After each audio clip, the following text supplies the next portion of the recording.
As a lover of Parisian style, Sezane is one of the brands that I have really leaned into to help shape my wardrobe. You've probably seen some of my videos where I cover different seasonal hauls as well as French girl outfit formulas. It's a brand that inspires me and there's a lot to love. So in today's video, I thought I would flip it and share some of the pieces that have let me down so that maybe you can avoid the pitfalls as well as some of the feedback I've heard from you when you have bought something, and also some of the risk and downfalls that I see for the brand in its current state. Hello, I'm Ziba. Welcome to my channel. I have not only spent the last 7 years as a fashion content creator and stylist on Instagram and TikTok, and most recently here, but I've also hosted Paris and New York Fashion Week with FNL Network. I've interviewed hundreds of people for street style. I've interviewed designers, models. As much as I can admire the artistry and the inspiration, I'm just a mom of 2 boys that just needs to get dressed in the morning. So although I love having an inspired wardrobe, I need it to also be very functional. So I really bring that into my channel so that you can feel chic, but you also will have clothes that make sense. So if that sounds good to you, make sure to hit the subscribe button, and we'll start with the very first item. The first item that you may have heard me talk about before, if you've seen my other Sezane videos, are Sezane's jeans. And I'm a big fan of the crop. They're one of my best-selling jeans, and I always recommend that you size up. However, the one pair of jeans that I have never made work, regardless of what size I get, are Le Brute Sexy. And I think that that's because they're made for a very unique body type. I feel like if you're not Jane Birkin or a supermodel, it probably won't work for you. It's a very unique fit that never quite fits me right. It either doesn't fit my waist if it fits my hips, or vice versa. The thighs are always a little bit too tight, but yet baggy at the knees. So I would just stay away from this. I'm a lover of skinny jeans. I have a whole video of how to style them for 2024.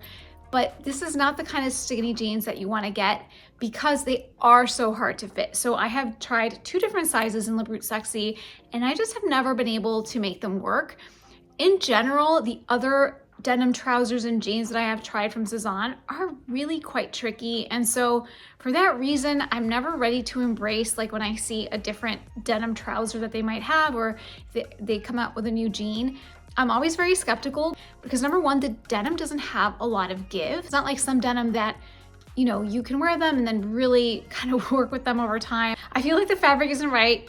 Not even just how it looks, but for comfort. Like it's just not comfortable at all. So for that reason, I would say proceed with caution. I'm a big fan of the crop jeans, even though the material is a little bit stiffer. It's still a pair of jeans that I wear a lot and recommend them if you size up, but I would stay away from Le Brute Sexy. The second item pains me to talk about because I'm a lover of dresses, and I have some beautiful pieces from Sezane that are chic and well made, including this one that I just got on their archive sale that I literally wore, I think, for a week straight last week on vacation.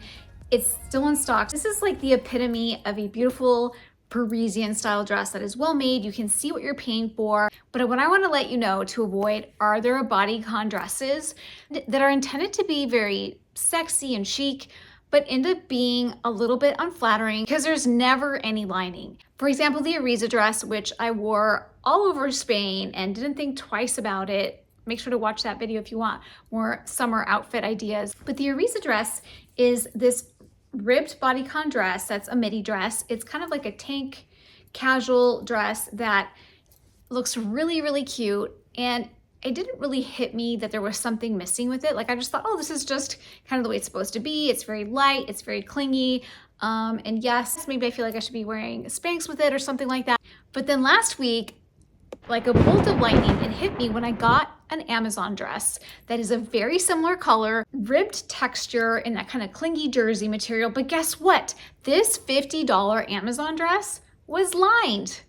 But Sezane can't line their dresses. It's weird that I hadn't thought of it before, and it's weird that I didn't expect them to line it. We're talking about a $40 Amazon dress that's lined and that looks a lot more flattering versus a $150, $160 dress that is really clingy and that shows my BPL and also like little lumps and things like that, which my mom actually did point out in Spain. She was like, Ziba, maybe like a little slip or something. I was like, no, it's okay. I'm on vacation. Nobody knows me. I'm in Europe. And I think it's incredible that they don't line a lot of their bodycon dresses. And I have 2 more that are very similar like that.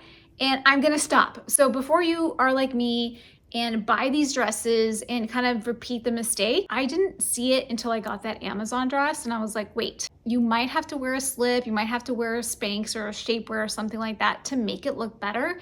And that's something I don't generally like to do because I feel like it's so restrictive and it makes me really sweaty. And sometimes it kind of causes like more what I call sausaging, like it kind of like, you know, compresses you, and I rather just kind of let it free flow a little bit. I would caution you to look for these thin materials, and this is almost 100% cotton with a little bit of elastane, which is just to make it stretchy. It's really hard to tell in the models because they're usually so skinny and tall that they don't have a lot of flesh to cling onto them, so that's like not a good barometer. And that's another thing that's like a bigger issue with the company, is that there's not a lot of size inclusivity with the way that they represent their brand. By the way, if you agree or disagree with me, let me know in the comments. I would love to hear what you think. Number 3, I won't beat around the bush. It's the Gustavo trousers. The Gustavo trousers I got maybe about a year ago, and I tried them on and I loved the way they fit. Because again, I'm 5'4", and these were kind of like the Damon trousers that they don't drag on the ground, and they fit me really well. They made my butt look great. They kind of were tapered a little bit, so kind of gave me that boss mom look. But then I realized that they were super itchy, like super, like I felt like I had ants crawling all over my legs. Okay, maybe not ants, but it felt like very aware of like all the little fibers in the pants. I couldn't live with them. I was like, there's nothing that I can do to soften these puppies up. So I returned them. Times when I look at the picture, I'm tempted to get them again, and I like think to myself, like, maybe I can make it work. Like maybe I can make it work somehow, because I love the look of them. And that brings me to one of the itchy sweaters. This here, it didn't bother me. Actually, I didn't find the sweater itchy, but the subscriber let me know that she thought it was very itchy and that I should know about it, and if I had the same problem, because I was like, no, I don't find it itchy whatsoever. Our skin sensitivities are different. Another one of these is the Amelie sweater. I love the look of. It's so chunky and it's like town and country, like old money aesthetic, you know, I'm in Sandringham type of look. So itchy. It's too bad because it's one of those sweaters that is like the quintessential Pinterest chunky knit sweater. But for me, it's like the way that this was for the subscriber, I could not wear it. So overall itchy category of Sezane is just something to watch out for. I've had like pretty good luck with that, with the exception of those 2 items. Okay, the 4th item is swimwear. They overpriced, and this is with a collaboration with YSE.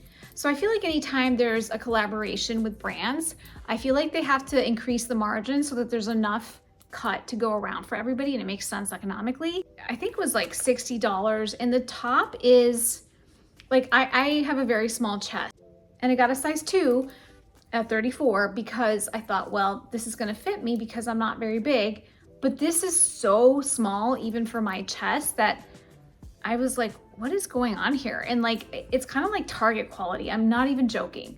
So I think that their swimwear is underwhelming, and I think that now they're making all of these collabs with so many people, and I feel like the quality is coming down and the prices are staying the same, if not a little higher, to make it economically viable for everybody.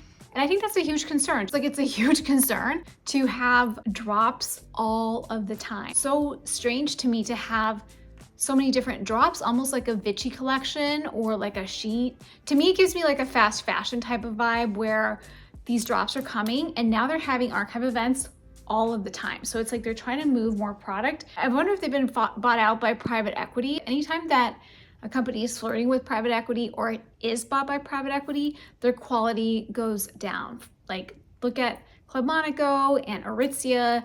Like the quality went down, the prices stayed the same. You're sitting there wondering, this isn't the brand that I used to shop before. And then suddenly they're like pushing so much out at you. Why is that? It's because they need to pay a lot of different shareholders. And not that you shouldn't be allowed to make like different clothes, of course, because seasonality and also trends change a little bit. But there's just something like so excessive about the amount of clothes that they're making right now. The next item that I'll show you is the Tomboy shirt that I got as their archive event. And generally I love the Tomboy blouse. I think it fits really well. It's got that kind of like menswear inspired. It still has a nod to femininity. So when I saw that this was on sale, I jumped at it because I have the tomboy shirt in a blue and white that I really love. The fit is incredible, etc.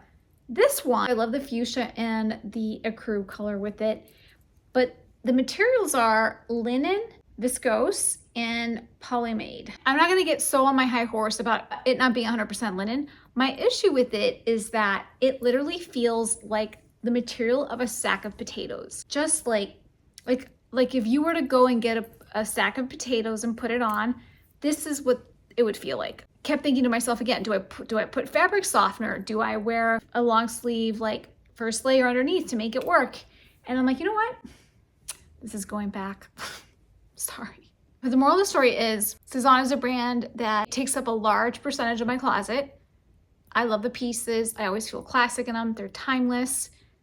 I would say 80% of them are made really, really well and thoughtfully. However, I am concerned that the increase in inventory, the increase in collabs with different people that I've never heard about, and kind of the way that they're trying to increase the amount of units that they're selling. Like even like last summer, they had a couple of drops. And I remember being so excited and like, or when they did their very first, like I think it was Portofino drop, it was really exciting. I was like, oh, like they have something new and like, it's really cool. But now there's like something new every 2 weeks and it just feels like diluted, and it feels like it's overwhelming too to be looking at so many different things that are kind of the same thing but different, but they're not adding value to the consumer anymore. We'll keep an eye on it. For now, I am actively looking for other brands kind of to like hedge what Sezane used to be to me, and so that I can be a resource for you if you love Parisian styles. I think that